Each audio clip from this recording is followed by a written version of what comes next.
Bienvenue sur la chaîne.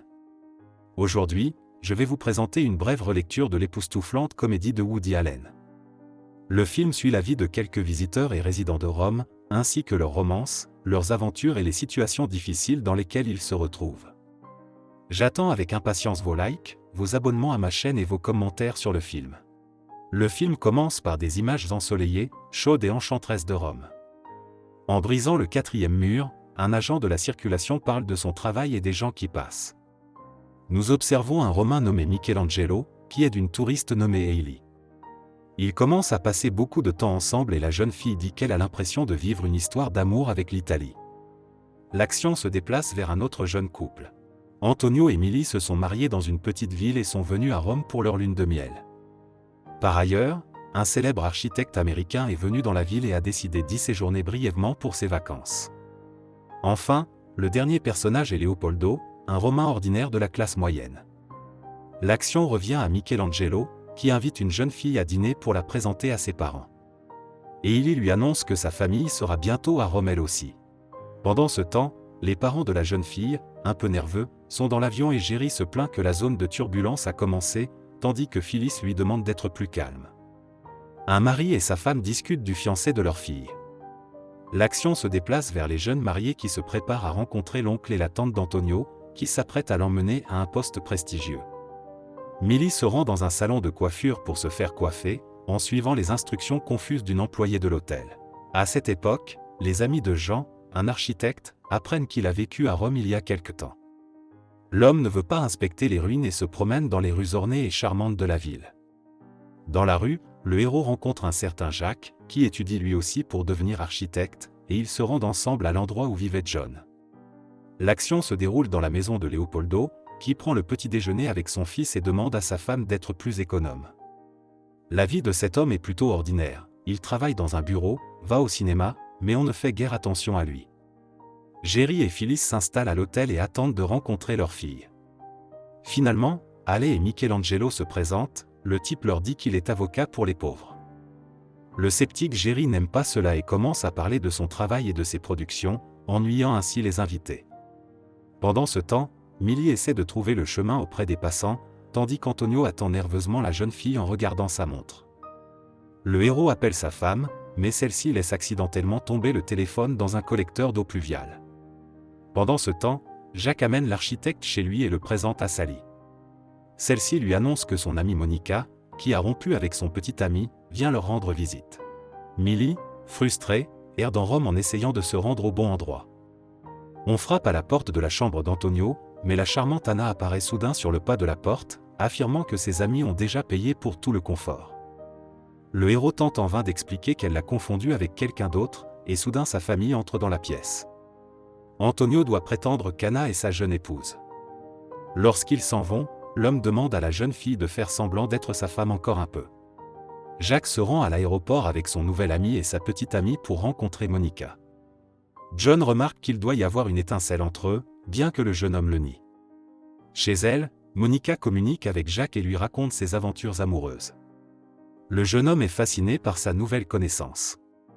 Monica propose une promenade, et John dit que Sally doit les accompagner, sinon ce sera un désastre. Nous retrouvons Antonio qui, comme d'habitude, dit au revoir aux enfants et part au travail. Mais il est soudain attaqué par des journalistes près de sa voiture. Avant qu'il n'ait le temps de s'en rendre compte, ils le font monter dans une belle voiture et l'emmènent au studio. Pendant l'émission, Antonio parle de son petit déjeuner et se sent confus. À la maison, sa femme l'embrasse avec enthousiasme et lui dit qu'il est une célébrité. Pendant ce temps, les parents de Ale cherchent la maison du père de Michelangelo. Voyant qu'il travaille comme croque-mort, Jerry est horrifié et dit qu'il a peur d'imaginer qui est sa mère. Après avoir salué Giancarlo et appris qu'il a travaillé toute la journée, le héros regarde sa main d'un air pessimiste. Hailey et son mari arrivent, et Jerry entend son beau-père chanter dans la douche et remarque qu'il a une belle voix. Au cours du dîner, les personnages discutent de l'Italie et de sa beauté. Soudain, Jerry demande si Giancarlo a déjà chanté et est très surpris d'entendre une réponse négative. Il insiste pour que l'Italien enregistre quelque chose en studio, mais Michelangelo explique que son père est timide et ne chante que pour lui-même. Milly, fatiguée, cherche en vain comment se rendre à l'hôtel, mais ne se souvient pas de son nom. Antonio descend dans le hall avec Anna. La famille demande délicatement à la jeune fille si elle a une robe plus décente, mais l'héroïne répond que ses bagages ont été perdus dans le train. Pendant la visite du jeune couple, Millie aperçoit soudain son actrice préférée et apprend qu'un film avec des acteurs célèbres est en train d'être tourné ici. Pendant ce temps, Sally, qui se rend à son travail, demande à Jack de retirer les plans et de montrer le Colisée à Monica. Le héros accepte et discute avec sa nouvelle connaissance de l'histoire de l'Empire romain et de la grandeur architecturale du bâtiment. Lors d'une promenade, Monica impressionne le jeune homme par ses connaissances, mais John lui explique malencontreusement qu'elle essaie de paraître plus savante qu'elle ne l'est. Le lendemain, Sally, inquiète, dit que son ami a besoin d'un rendez-vous avec quelqu'un. Nous revenons à Antonio, qui, contre toute attente, obtient un bureau séparé au travail et une jolie secrétaire en cadeau. Les journalistes posent au héros des questions étranges sur sa façon de dormir, ce qu'il aime manger, et l'homme, un peu gêné, y répond, tout en signant des autographes. Antonio se rend avec sa femme à la première du film, où sont réunies les plus grandes stars du cinéma. Les journalistes sont enchantés par le vieux costume de sa femme Sophie, et même par les flèches sur ses collants. L'homme lui-même reçoit de manière inattendue le numéro d'une actrice célèbre et séduisante. L'action se déplace vers Jack, qui a mis Monica en contact avec son ami Leonardo. John, légèrement caustique, demande pourquoi le jeune homme est si triste aujourd'hui, et celui-ci admet qu'il éprouve de la sympathie pour l'héroïne. Ayant appris que Leonardo va se promener à nouveau avec Monica, Jack devient encore plus jaloux. Pendant ce temps, Jerry continue de séduire son beau-père avec une merveilleuse carrière et la représentation de l'opéra Pagliacci. Giancarlo répond qu'il a toujours rêvé de l'interpréter et accepte d'essayer. Mais lors de la répétition, le héros est très nerveux et, de retour à la maison, il demande pardon. Michelangelo, en colère, dit qu'il l'a vu venir, et Phyllis explique que son mari cherche une excuse pour sortir de sa retraite. Jerry proteste lorsqu'il entend Giancarlo chanter à nouveau et réalise soudain qu'il ne chante si bien que sous la douche. L'action revient à Millie. La jeune fille rencontre un acteur qu'elle a toujours admiré et a une conversation embarrassante avec lui. De façon inattendue, l'homme propose de dîner ensemble, ce qui surprend agréablement Millie qui accepte immédiatement. Les héros se rendent au restaurant pour dîner, où Antonio est déjà présent, passant du temps avec Anna et famille. Constatant que sa femme est en compagnie d'un acteur célèbre, Antonio est en état de choc et observe discrètement le couple. L'acteur propose à Millie d'assister au tournage, car il est intéressé par l'opinion qu'elle a de son travail.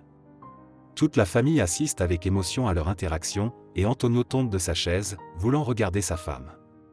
Pendant ce temps, les journalistes continuent de harceler Leopoldo, le filmant même chez lui. L'homme assiste à des défilés de mode et dîne même au restaurant avec un mannequin. John, Jack et ses amis dînent ensemble au restaurant. L'architecte remarque à nouveau que Monica se comporte comme une personne pseudo-intellectuelle. L'héroïne propose de visiter les ruines de nuit.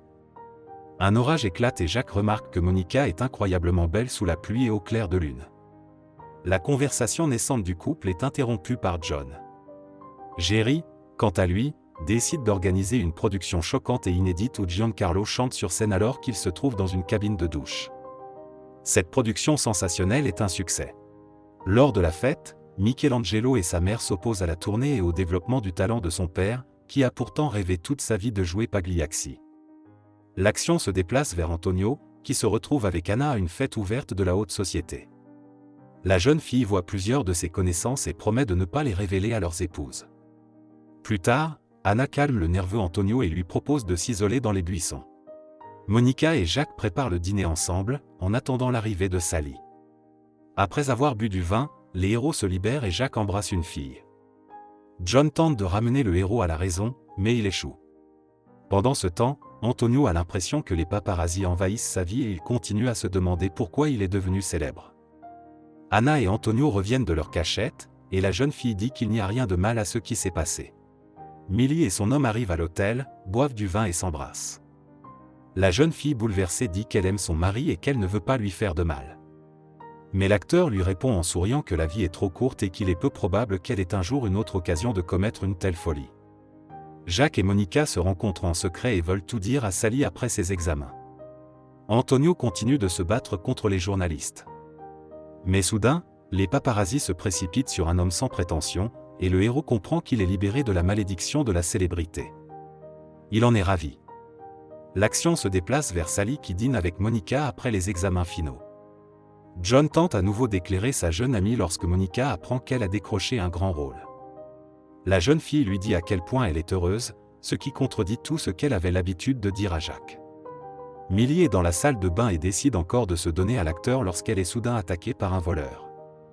En entrant dans la chambre, il exige de donner tout l'argent et les objets de valeur, mais soudain, on frappe à la porte. L'acteur se rend compte qu'il s'agit de son épouse, et tous les personnages sont dans la confusion, se demandant comment sortir de cette situation étrange. Le voleur et Millie vont se coucher, et la star se cache dans la salle de bain. Les journalistes et l'épouse, ne trouvant pas l'acteur à l'intérieur, s'en vont, contrariés. Après leur départ, l'homme secouru remercie chaleureusement le voleur et lui donne ses bijoux. Millie admire le bandit et a avec lui une conversation qui, au fil du temps, se transforme en quelque chose de plus. Jack a une triste conversation avec John, mais l'architecte lui répond que les gens comme Monica ne font qu'entraîner les autres dans leur chute. Les hommes atteignent l'endroit où ils se sont rencontrés et sont sur le point de se dire au revoir. Antonio, qui se promène avec sa femme, ressent un besoin renouvelé de devenir célèbre et crie son nom dans l'espoir d'être reconnu. Millie retourne finalement à l'hôtel et y rencontre Antonio. Elle raconte en partie ses mésaventures, et soudain l'homme dit qu'il veut retourner dans leur petite ville.